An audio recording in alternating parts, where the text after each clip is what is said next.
Tomato যাই করবেন, রাসায়নিক সারটা যত কম দিয়ে পারেন, জৈব সার যত বেশি দেবেন, তত ফলন। আর রাসায়নিক জাত দিয়েছি, মালচিং বাদি করতাম, কিন্তু করে আমাদের এটা ফলনটা হইতো না, ভাইরাস হয়ে যেত, বিভিন্ন রোগ বালায় আক্রান্ত হইতো। কিন্তু মালচিং, আমি আজকে প্রায় 4 বছর ধরে মালচিং চাষ করি, কিন্তু মালচিং করে আমি সফল চাষে। চাষে সফল। জি, এর আগে আপনি লস খান। আমি লস খাতাম। হ্যাঁ। আসসালামু আলাইকুম ওয়া রাহমাতুল্লাহি ওয়া বারাকাতুহু। প্রিয় দর্শক, আজ আমি চলে এসেছি চুয়াডাঙ্গা জেলার জীবননগর থানার আন্দুলবাড়িয়া ইউনিয়নে। তো প্রিয় দর্শক, এই জায়গায় আগাম শীতকালীন টমেটো চাষ করছে। তো ইতিপূর্বে আপনাদের আমরা একটা পর্ব দেখিয়েছিলাম এবং আজকের নতুন আরেকটি পর্ব নিয়ে আপনাদের সামনে হাজির হয়েছি। তো আপনারা দেখছেন যে এই জায়গায় মালচিং পদ্ধতিতে টমেটো চাষ করছে। আসলে এই টমেটো গুলা সেপ্টেম্বর মাসের শুরুর দিকে মানুষ লাগানো শুরু করে এবং এই নভেম্বরে ফলন হতে শুরু করে। তো আপনারা দেখেন এখন নভেম্বর মাস প্রায় শেষ এবং কত সুন্দর দেখেন গাছে প্রচুর পরিমাণে ফলন আসছে। তো আসলে এটা কি জাতের টমেটো এবং তিনি কিভাবে চাষ করে সফল হয়েছে, আমরা সম্পূর্ণ তথ্য এই ভিডিওর মাধ্যমে তুলে ধরবো। আশা করি ভিডিওটা না টেনে শেষ পর্যন্ত দেখবেন, তাহলে অবশ্যই আপনি এই ভিডিও থেকে কিছু জানতে পারবেন। তো ভাই, আসসালামু আলাইকুম। ওয়ালাইকুম সালাম। তো প্রথমে আপনার নামটা একটু যদি বলতেন। আমার নাম মোহাম্মদ বিলাল। আপনি এটা কি জাতের টমেটো চাষ করেন? এটা হচ্ছে আমাদের জাতটা আমরা নিজেরাই দিয়েছি, এটা হচ্ছে আমরা বর্ষা কুইন জাত দিয়েছি। বর্ষা কুইন? বর্ষা কুইন এটা কোনো কোম্পানির না? না, কোনো কোম্পানি না, আমরা নিজেরাই দিয়েছি। এই জানি জাতটা। ইন্ডিয়ান জাত? জি আর নাম আপনারা একটা দিচ্ছেন। জি জি। তো আপনি মোট এই জায়গায় কয় বিঘাতে আপনি টমেটো চাষ করছেন? আমি এখানে 2 বিঘা টমেটো চাষ করছি। 2 বিঘা টমেটো চাষ করছেন। তো আপনার এই 2 বিঘাতে কেমন টাকা খরচ হয়েছে?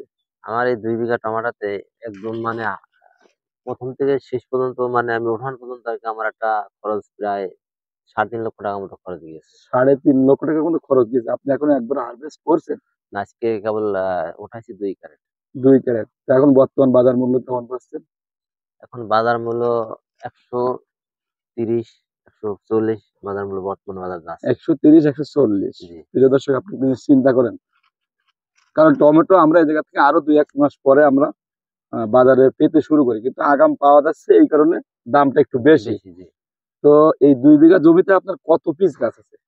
আমার গাছ আছে এখানে 6,600 পিস গাছ লাগানো আছে, এর মধ্যে ধরেন 6,000 ধরা যায়। প্রিয় দর্শক, 2 বিঘা জমিতে 6,000 চারা রোপণ করছে।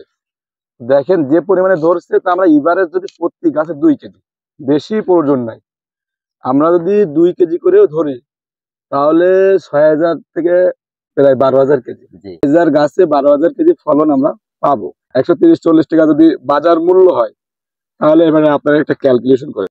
আপনি মালচিং পদ্ধতিতে কেন চাষ করেছেন? মালচিং বাদি করতাম, কিন্তু করে আমাদের এটা ফলনটা হইতো না, ভাইরাস হয়ে যেত, বিভিন্ন রোগ বালায় আক্রান্ত হইতো। কিন্তু মালচিং, আমি আজকে প্রায় 4 বছর ধরে মালচিং চাষ করি, কিন্তু মালচিং করে আমি সফল চাষে। চাষে সফল। জি, এর আগে আপনি লস খান। আমি লস খাতাম। হ্যাঁ। কি কারণে সফল? এই কারণেই সফল যে এই যে এত অতি বৃষ্টি হয়ে গেছে, কিন্তু বৃষ্টির কারণে দেখেন একটা শিকড়ে টমাটো নষ্ট হয় নাই বা পচে নাই, বা পচানো ধরনের গাছে কোনো সময় রোগ বালাই লাগে নাই। আর যখনই আছে আপনার এইভাবে আমার মাটির উপরটা পুরো পানিটা পাবে, তখনই আপনার রোদে এমন বৃষ্টিতে পচে নষ্ট হয়ে যায়। নষ্ট হয়ে গেলে আপনার গাছ রোগাট হয়ে যায়। রোগাট হয়ে যায়। জি। তো আপনারা এই বেড গুলা কত ফিট করছেন? আমাদের এই বেডটা আছে আপনার হচ্ছে 3 ফিট। 3 ফিট। এবং এই চারার দূরত্ব কত ফিট দিয়েছেন? চারার দূরত্ব আপনার ধরেন 18-20 ইঞ্চি মতো আমি দিয়েছি, 20 ইঞ্চি। 20 ইঞ্চি। আর এই আড়ে? আর হচ্ছে 3 ফিট। 3 ফিট। বেড তৈরি করেছেন, তখন কি সার মাটি দিয়ে আপনি আসলে এই বেড গুলো তৈরি করছেন? আমি সার মাটি দিয়েছি। সর্বপ্রথম টমেটো যাই করবেন, রাসায়নিক সারটা যত কম দিয়ে পারেন, জৈব সার যত বেশি দেবেন, তত ফলন। আর রাসায়নিক সার টমেটো পছন্দ করে কম, মানে ওর হচ্ছে জৈব সারের আছে মেন খাদ্যরা। জি জি। আমি রাসায়নিক দিয়েছি এই হইতে আমার 2 বিঘা জমিতে 2 বস্তা ফসফেট, 2 বস্তা পটাশ, 30 কেজি মতো হচ্ছে আপনার ঢ্যাপ সার দিয়েছি, বোরন, তারপর হিউমিক অ্যাসিড, এগুলো আছে 2 কেজি, 4 কেজি, 1.5 কেজি করে দিয়েছি সবগুলা। এক কথায় রাসায়নিক সার কম দিয়েছেন? জি, রাসায়নিক সার কম দিয়েছি। পরে আমি আবার হচ্ছে জৈব সার দিয়েছি এই ভুঁইতে আমার প্রায় 5 টলি মতো জৈব সার দেওয়া হইলো। 5 টলি? জি, মানে আরো দিতে পারলে আরো ভালো হইতো। এবং লাগানোর পরে অনেকে দেখি এটা উঁচু করে এদিকে আবার সার মারে, আপনি কি মারছেন? যে আমি এখনো মারি নাই, কিন্তু মারা লাগে, মারলে ভালো। জৈব সার বেশি পরিমাণ দেওয়া থাকলে ওই সারটা আর লাগে না মারা, যদি আপনি দেওয়া থাকে। ওটা দীর্ঘদিন সারটা আপনার জৈব সার টেম্পারেচার থাকে, কিন্তু আর রাসায়নিক তো অল্প দিন শেষ হয়ে যায়। আচ্ছা, আপনি এই টমেটো চাষ করার পরে আপনি এর কোনো রোগ ব্যাধি পাইছেন যে আসলে কি ধরুন রোগ ব্যাধি আছে, কিন্তু এটাই জাতটা রোগ ব্যাধি কম আছে। এটা একটা অন্যান্য জাত আমি অনেকই করেছি, অনেক টমাটাই করেছি, কিন্তু টমাটার নাম বলে আমি মানে এক কথায় ফুরানো যাবে না, কিন্তু সব টমাটাই করা আছে, কিন্তু এইটার রোগ ব্যাধি কম। কম। তা আপনি আসলে এই টমেটো বিভিন্ন পোকা থেকে বাঁচানোর জন্য আপনি কি কি ঔষধ ব্যবহার করেন? এটা হচ্ছে আমি ধরেন লোমেট্টিং আছে একটা ওষুধ, ওটা দেওয়া হয়। তারপর আপনার ওই আমরা হচ্ছে যেটা দেই ইমিটাপ দেই, তারপর হচ্ছে মাইলেজ দেই। মানে বিভিন্ন একেকটার পর একটা সেপ্টেগার সেটা ভলিউম দেই। মানে যেটা আরকি দরকার পড়ে সেটাই মারি তখন। আর আপনি দেখছি যে ডালগুলা কেটে দিয়েছেন, এই ডালগুলা কাটার কারণ কি? যে বিভিন্ন যে ডালগুলা নিচের থেকে এগুলো ডাল না তো, এগুলো পাতা আরকি। হ্যাঁ, এগুলো কাটার কারণে যে টমেটোটা এই যে একটা স্পট হয়ে গেছে, বুঝছেন? এই জি, জি, টমেটোর আছে পাতা যখন এখানে থাকে তখন স্পটটা বেশি থাকে। আর যখনই রোদ্রের সূর্যের আলোটা পুরোপুরি টমেটো হিট করে তখন পুরো পরিষ্কার হয়। মানে টমেটোটা ভালো পরিষ্কার থাকে। পরিষ্কার থেকে। জি। তো প্রিয় দর্শক, আসলে আপনারা শুনলেন এবং জানলেন।